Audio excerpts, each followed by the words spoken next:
पहली जो वीएफडी आज हम होती करेंगे है कंट्रोल उसे पैनल की east and wiring. West rotation के लिए यूज किया जाता है। देखिए ईस्ट और वेस्ट के लिए आप चाहे तो कॉन्टेक्टर भी कनेक्ट कर सकते हैं या फिर रिले भी कनेक्ट कर सकते हैं या वीएफडी कनेक्ट कर सकते हैं। बेसिकली बेटर होगा आप वीएफडी कनेक्ट कीजिए। और नॉर्थ और साउथ के लिए आपको एक वीएफडी कनेक्ट करना होता है, अप एंड डाउन के लिए वीएफडी कनेक्ट नहीं किया जाता। लिमिट स्विच की बात की जाए तो हमारे पास ईस्ट और वेस्ट के कंट्रोल करने के लिए दो लिमिट स्विच यूज किए जाते हैं। ईस्ट के लिए एक लिमिट स्विच और वेस्ट के लिए एक लिमिट स्विच। अप के लिए एक लिमिट स्विच यूज किया जाता है, बट कभी भी डाउन के लिए लिमिट स्विच यूज नहीं किया जाता। आप इतनी भी मोटर को नीचे ला सकते हैं, उसके लिए लिमिट स्विच की रिक्वायरमेंट नहीं होती, बट आपके लिए आपको लिमिट स्विच का कनेक्शन करना होता है, कितना ऊपर आपको लेकर जाना है। और जैसे ही लिमिट स्विच कटेगा तो आपकी मोटर वहां स्टॉप हो जाएगी। नॉर्थ के लिए एक लिमिट स्विच का यूज किया जाता है और साउथ के लिए एक लिमिट स्विच का यूज किया जाता है।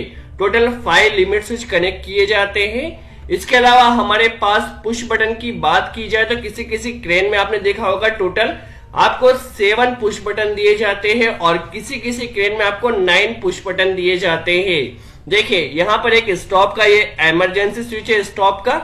एक कंट्रोल ऑन के लिए आपको कंट्रोलिंग ऑन करना है और कंट्रोलिंग ऑफ करना है।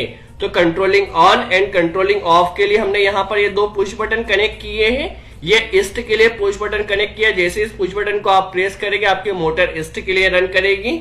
वेस्ट के लिए एक पुश बटन, अप के लिए एक पुश बटन, डाउन के लिए, नॉर्थ और साउथ के लिए। टोटल हमने यहाँ पर 9 पुश बटन कनेक्ट किया है। किसी किसी क्रेन में आपको एक controlling on and controlling of का पुश बटन नहीं दिया जाता, तो वहां पे टोटल 7 पुश बटन होते हैं। स्टॉप के लिए हमें यहाँ पर इमरजेंसी पुश बटन लगाना है, इसका आपको ध्यान रखना है। इसके अलावा हमने एक कंट्रोल कॉन्टेक्टर यहाँ कनेक्ट किया है जो कि मेन कॉन्टेक्टर होगा, जिससे हमें होल्डिंग प्रोवाइड करना है। आप चाहे तो यहाँ पर रिले भी कनेक्ट कर सकते हैं। हमने यहाँ पर एक कॉन्टेक्टर कनेक्ट किया है, एक कंट्रोल एमसीबी कनेक्ट किया है और ट्रेन की जो कंट्रोल वायरिंग की जाती है वो 110 वोल्ट पर की जाती है। तो आपके पास एक ट्रांसफॉर्मर होना चाहिए जो कि 440 वोल्ट को या 220 वोल्ट को 110 वोल्ट में कन्वर्ट कर सके। और जो भी आपके पास यह कॉन्टेक्टर होंगे वह 110 वोल्ट पर ऑपरेट होने वाले कॉन्टेक्टर होना चाहिए। चलिए किस तरह से कंट्रोल वायरिंग की जाएगी समझ लेते हैं। सबसे पहले देखिए ट्रांसफॉर्मर में आपको इनपुट पावर सप्लाई कनेक्ट कर देना है। ट्रांसफॉर्मर का जो आउटपुट रहेगा वो 110 वोल्ट रहेगा, तो इसे आपको 110 वोल्ट को कंट्रोल एमसीबी में कनेक्ट कर देना है। देखिए सभी कॉन्टेक्टर को ऑपरेट होने के लिए लाइन और न्यूट्रल हमें कनेक्ट करना होता है। तो हम क्या करते हैं, न्यूट्रल अब इस सभी कॉन्टेक्टर की कॉइल A1 में डायरेक्टली कनेक्ट कर देते हैं। देखिए सभी कॉन्टेक्टर में अभी हम न्यूट्रल यहाँ सिंपल सा डायरेक्ट कनेक्ट कर रहे हैं। चलिए लाइन की कंट्रोल वायरिंग किस तरह से होगी आप वीडियो को केयरफुली वॉच कीजिए। देखिए कंट्रोल फेज को हमें यहाँ लेना है और इसे सबसे पहले जो इमरजेंसी स्टॉप पुश बटन है इसे इमरजेंसी स्टॉप पुश बटन में कनेक्ट कर देना है। इमरजेंसी स्टॉप पुश बटन का जो आउटपुट रहेगा उसे ऑफ पुश बटन में आपको कनेक्ट करना है। ऑफ पुश बटन में आपको एनसी एलिमेंट कनेक्ट करना है, ध्यान से वॉच कीजिए। देखिए यहां से एनसी एलिमेंट का जो आउटपुट रहेगा उसे आपको ऑन पुश बटन में कनेक्ट कर देना है। ऑन पुश बटन और सभी पुश बटन में आपको एनो एलिमेंट कनेक्ट करना है, ठीक है। जैसे ही इस ऑन कंट्रोल पुश बटन को ऑन किया जाएगा आपका मेन कॉन्टेक्टर ऑन होना चाहिए, ठीक है। जैसे कंट्रोल ऑन को आपने यहाँ पर ऑन किया आपका मेन कॉन्टेक्टर ऑन हो चुका है। अब मेन कॉन्टेक्टर में आपको होल्डिंग भी प्रोवाइड करना है, तो होल्डिंग के लिए आपको क्या करना है, यहीं से एक कनेक्टर लेना है और इसे कॉन्टेक्टर के एनो टर्मिनल पर कनेक्ट कर देना है। और होल्डिंग सप्लाई आप चाहे तो इस ऑफ पुश बटन के आउटपुट से भी ले सकते हैं या ऑन पुश बटन के इनपुट से भी ले सकते हैं। जिस तरह से नॉर्मल हम होल्डिंग सप्लाई कनेक्ट करते हैं उसी तरह से आपको कॉन्टेक्टर को सिंपल सा होल्ड करना है।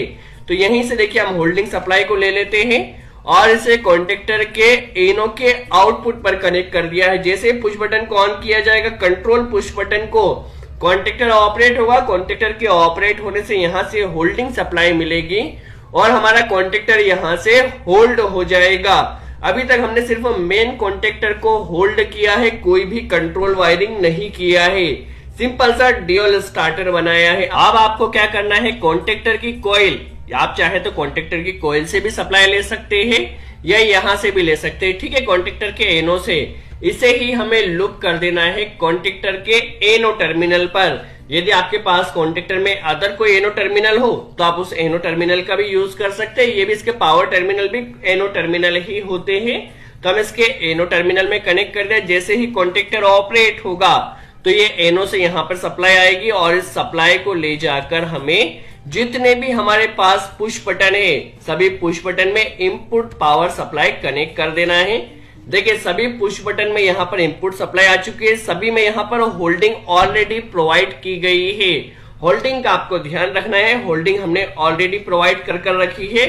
अब हम समझ लेते हैं ईस्ट एंड वेस्ट कॉन्टेक्टर की कंट्रोल वायरिंग किस तरह से की जाएगी, किस तरह से वर्किंग होगी।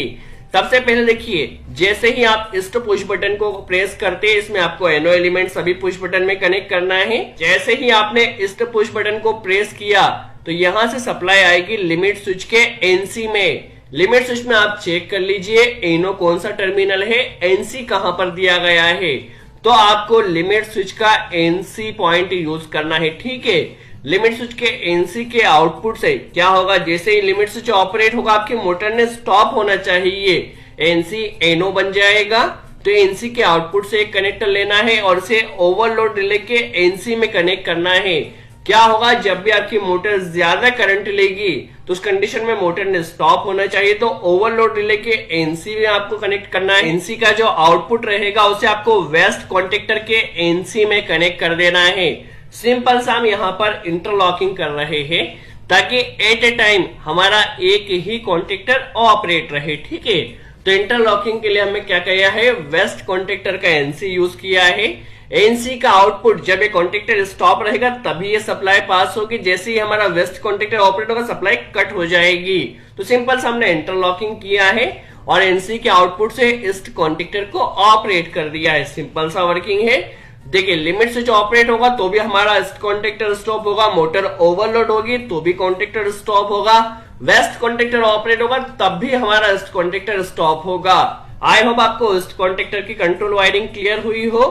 सेम कंट्रोल वायरिंग हमें वेस्ट के लिए करना है। वेस्ट के पुश बटन से एक कनेक्टर लेना है, इसे वेस्ट के लिमिट स्विच का एनसी से यूज करना है।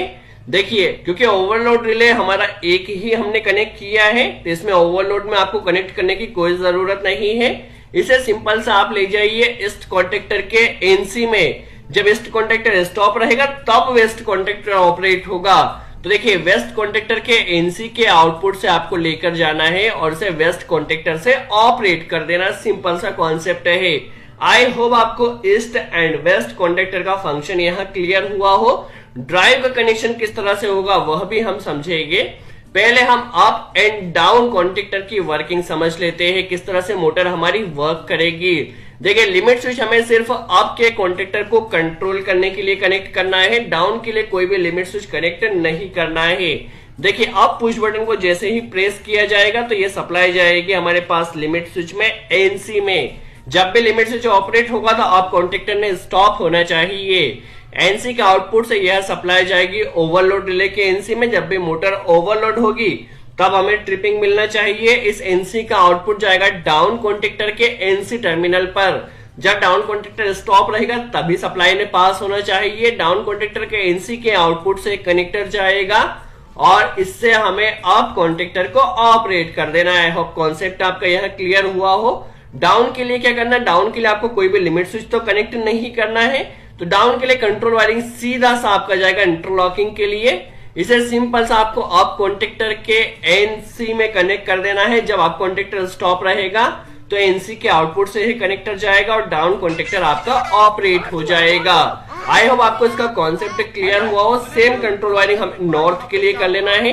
नॉर्थ पुश बटन को जैसे ही प्रेस किया जाएगा तो ये जाएगा लिमिट स्विच में एनसी में। जब लिमिट स्विच जैसे ही ऑपरेट होगा तो नॉर्थ कॉन्टेक्टर ने स्टॉप होना चाहिए। नॉर्थ एनसी का आउटपुट जाएगा ओवरलोड रिले के एनसी में। ओवरलोड रिले के एनसी का आउटपुट जाएगा साउथ कॉन्टेक्टर के एनसी में। देखिए लिमिट स्विच से भी हमारा नॉर्थ कॉन्टेक्टर कंट्रोल होगा, स्टॉप होगा। ओवरलोड रिले ट्रिप होगा तब भी स्टॉप होगा। साउथ कॉन्टेक्टर ऑपरेट होगा तब भी हमारा नॉर्थ कॉन्टेक्टर स्टॉप होगा। अब साउथ का जो एनसी रहेगा इस एनसी से हमें नॉर्थ कॉन्टेक्टर की A2 कॉइल में कनेक्ट कर देना है। सिंपल सा अब हमें साउथ कॉन्टेक्टर के लिए भी एक लिमिट स्विच लगाना है। देखिए साउथ पुश बटन को जैसे ही प्रेस किया, ये जाएगा लिमिट स्विच के एनसी पॉइंट में, एनसी का आउटपुट जाएगा नॉर्थ कॉन्टेक्टर के एनसी पॉइंट में, एनसी का आउटपुट जाएगा साउथ कॉन्टेक्टर की कॉइल में। आई होप आपको यहां पर कॉन्सेप्ट क्लियर हुआ हो। अब मेन कॉन्सेप्ट आता है VFD का कनेक्शन किस तरह से किया जाए। तो VFD का कनेक्शन हम सोर्स मोड में कर रहे हैं। इससे पहले हमने एक वीडियो बनाया था जिसमें हमने मित्सुबिशी ड्राइव का सभी पैरामीटर्स के बारे में, सभी कनेक्शन के बारे में बात किया था। सोर्स मोड में कनेक्शन करने के लिए आपको जो कंट्रोल सप्लाई लेना होती है वो 24 वोल्ट सप्लाई लेना होती है, जो कि आपको PC टर्मिनल से मिलती है। यदि आप सिंक मोड में कनेक्शन करते हैं तो 0 वोल्ट से आपको कनेक्शन करना होता है। 0 वोल्ट जो आपको मिलता है वो SD से मिलता है। बट हमें यहां पर सिंपल से कनेक्शन करना है जो कि सोर्स मोड में करना है।